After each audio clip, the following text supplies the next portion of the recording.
You should be recommended for your firmness of belief. Once again, I apologise. After 2 years as a prisoner, he escaped on his own with no knowledge of the Russian language, covering a distance in a few days that normally would have taken months on foot. He returned to Istanbul by way of Warsaw and Vienna. On his return, on the recommendation of the army, he was awarded a war medal for his services during the war and appointed to the Darul Hikmetul Islamiyya, the highest learned institution. His appointment to the rank of Marek was decreed by the Caliph and announced by the Sheikh al-Islam. When Istanbul was occupied by the British, Bediuzzaman attacked them fiercely and insultingly in a short work called The Six Steps. If they had captured him, they would have executed him, but he was saved by Allah's grace. The Ankara government was set up at this time, and they invited him to Ankara insistently. When he finally went there, he was given an official welcome in the assembly and was requested to offer prayers. He offered the prayers, but he saw that most of the deputies in the assembly did not perform the obligatory prayers, and because of their infatuation with Europe, were as though falling away from Islam. He published a 10-point brochure by way of admonition. Bediuzzaman was offered a deputyship in the assembly, membership of the Directorate of Religious Affairs, and the post of general preacher in the east in place of Sheikh Sanusi. He was also allotted a residence, but he accepted none of these attractive offers. He saw that the awesome persons foretold in the hadith of the Prophet, peace and blessings be upon him, to appear at the end of time, had appeared, and understood from this that, if you live to that time, they will not be overcome by means of politics. They will be confronted only with the lights of the Qu'ran and the spiritual swords of the Quran's miraculousness. In compliance with this, Bediuzzaman took the train for Van, where he retired to a cave he had dug at the source of Zaranabad River on the slopes of Mount Erik. Knowing the attachment to Bediuzzaman of the tribes in the Van region, and their willingness to obey him, the government of the time ordered that Bediuzzaman should be taken from this cave by gendarmes and, as a precautionary measure, sent into exile in western Anatolia. He was sent first to Burdur, then to Isparta, and finally to the remote village of Bala.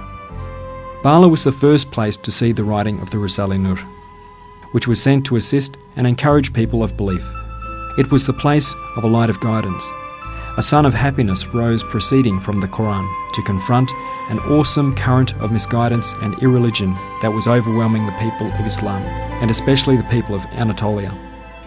The intention of the enemies of Islam in exiling Bediuzzaman to this isolated village was to prevent him speaking out and writing works about Islam and belief, and to compel him to remain idle and give up the struggle to serve the Qu'ran. Bediuzzaman, however, did just the reverse of this. Never spending an idle moment, he wrote the risale-inur, which teaches the truth of the Qu'ran and belief, and disseminated them secretly. In 1934, he was sent from Bala to Isparta.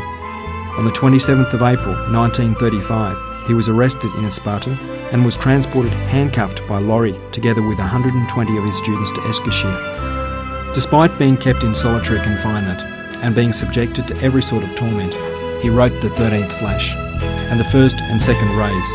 No evidence could be put forward for their conviction, and completely arbitrarily, he was sentenced to 11 months imprisonment.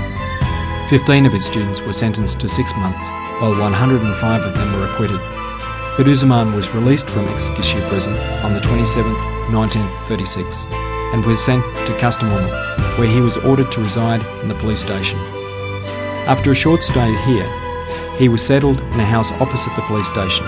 He passed 8 years of exile here under close surveillance and severe repression, but again he was never idle, and continued the secret publication of the lights of the Qu'ran.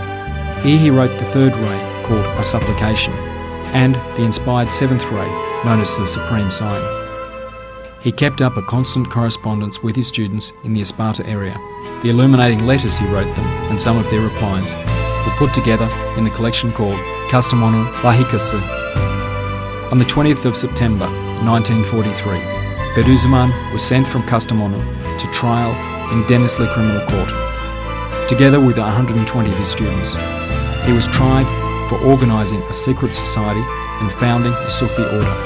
A committee of experts scrutinised all of his works and gave a favourable report. Bediuzzaman presented a masterly defence. On the 16th of June 1944, Denizli Court ruled that they should be acquitted.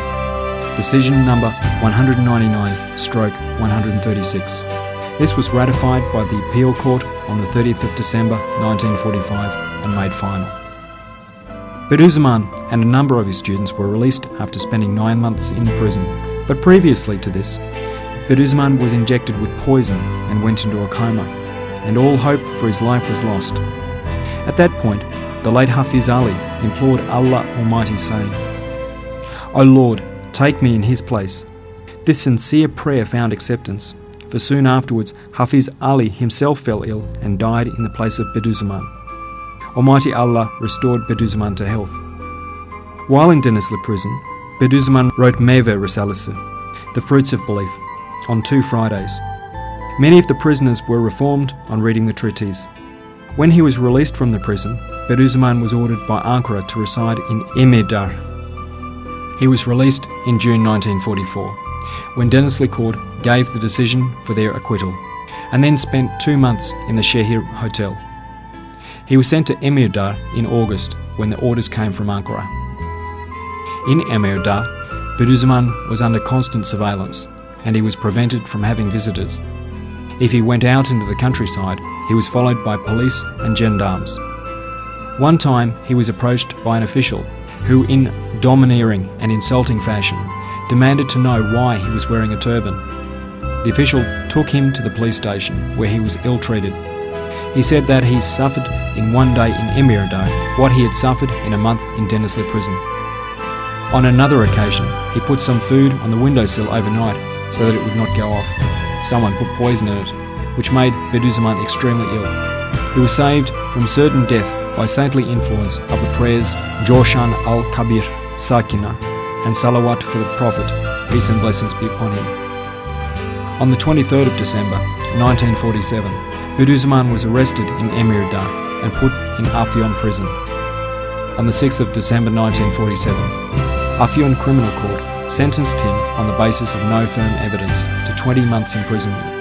The case was sent to the Appeal Court, which ruled that since Bediuzzaman Said Nursi has been acquitted of the same charges by Denizli Court, even if the previous judgment was in error, since it has been ratified by the Appeal Court, the case cannot be retried.